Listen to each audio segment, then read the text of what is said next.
Hello, नमस्कार. मी आहे कोमल आणि आपली एक सिरीज चालू आहे ज्यामध्ये रोग आणि रोगनिदान त्यावरील उपाय आपण सगळे सांगत असतो. त्याचप्रमाणे आज एक नवीन विषय आहे. यापूर्वी आपण गॅस, पोटात होणारे गॅस याबद्दल व्हिडिओ बनवला आहे. त्याबद्दल आपण माहितीही दिलेली आहे. परंतु आज विषय थोडासा हटके आहे. म्हणजेच काय, गॅस होतो परंतु कोणाला? लहान मुलांना. तुम्हाला माहिती आहे का, बाळाने जन्म घेतल्यानंतर जेव्हा आईचं दूध ते पितं, तर काही कालांतर त्याला ते दूध पचतंय का? किंवा कुठलंही फीडिंग केल्यानंतर बाळ रडायला लागतं, तर त्याला गॅस फॉर्मेशन होत असतं. तर हे फॉर्मेशन होतं त्यावेळी करायचं काय, हे या व्हिडिओमध्ये आपण जाणून घेणार आहोत. पहिल्यांदा जर आपल्याला असं जाणवलं की बाळ वारंवार रडत आहे, तर पहिल्यांदा त्याचा पोटाचा एक चांगल्या प्रकारे मसाज करणं गरजेचं आहे. थोडंसं टिपला तेल घेऊन, बेबी ऑइल घेऊन त्याच्या पोटाला व्यवस्थित मसाज करणं खूप गरजेचं आहे. त्याबरोबर बाळ जर खूप रडत असेल किंवा त्याला ढेकर येत नसेल, तर आपण फिडिंग झाल्यानंतर बाळाला आपल्या खांद्यावर ठेवून टॅप टॅप टॅप अशा प्रकारे त्याला थाप मारली पाहिजे. जेणेकरून त्याचा जो गॅस फॉर्मेशन झालेला आहे तो ढेकर वाटे किंवा लॅट्रिन वाटे तो निघून जाईल आणि बाळाला रिलीफ होईल.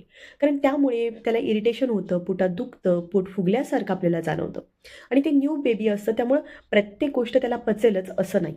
भले आईचं दूध पिलं तरी त्याला कुठे ना कुठेतरी त्रास होण्याची शक्यता टाळता येत नाही आणि त्या बाळाला बोलताही येत नाही. बाळ रडतंय म्हणून आपल्याला सुचतही नाही की नेमकं त्याला होतंय काय. त्यावेळी ह्या गोष्टी महत्त्वाच्या करून बघा. त्याबरोबर आपल्या घरात हिंग असतो. चिमूटभर हिंग 3 या 2 थेंब पाण्यामध्ये मिक्स करा आणि पोटाचा जो एरिया आहे, बेंबीच्या साईडचा एरिया आहे, तिथे लेप लावून तो सुकू द्या. याचाही चांगला इफेक्ट त्याला जाणवतो.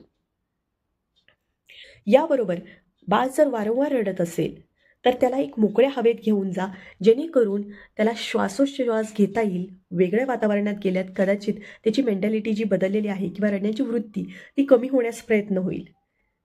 महत्त्वाचं म्हणजे फीडिंग केल्यानंतर जेवढ्या वेळा तुम्ही फीडिंग कराल, जेवढ्या जेवढ्या वेळा तुम्ही बाळाला दूध पाजाल, त्यावेळेस त्याच्या पाठीवर थाप मारणं खूप गरजेचं आहे.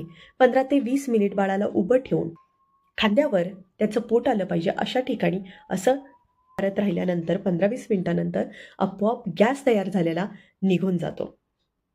याबरोबर बाळाच्या पायाच्या मुवमेंटही करणं गरजेचं आहे. ज्याच्यामुळे जरी गॅस त्याचा अडकला असेल, त्यामुळे त्याला त्रास होत असेल, दुखत असेल, तर तो गॅस पास होण्यासाठी मदत होते.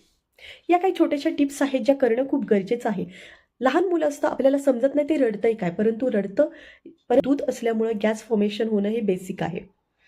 त्याचं जर पचन प्रॉपर नाही झालं तर त्याला दुखणं स्वाभाविक आहे आणि ते रडणंही स्वाभाविक आहे. तर ह्या गोष्टी, ह्या टिप्स फॉलो करून बघा, निश्चितच तुमच्या बाळाला फरक पडेल. व्हिडिओ जर आवडला असेल तर माझ्या चॅनलला सबस्क्राईब करायला विसरू नका. धन्यवाद. आवडला असेल तर माझ्या चॅनलला सबस्क्राईब करायला विसरू नका. याबरोबर इंस्टाग्राम आणि फेसबुकला मला फॉलो करायला विसरू नका.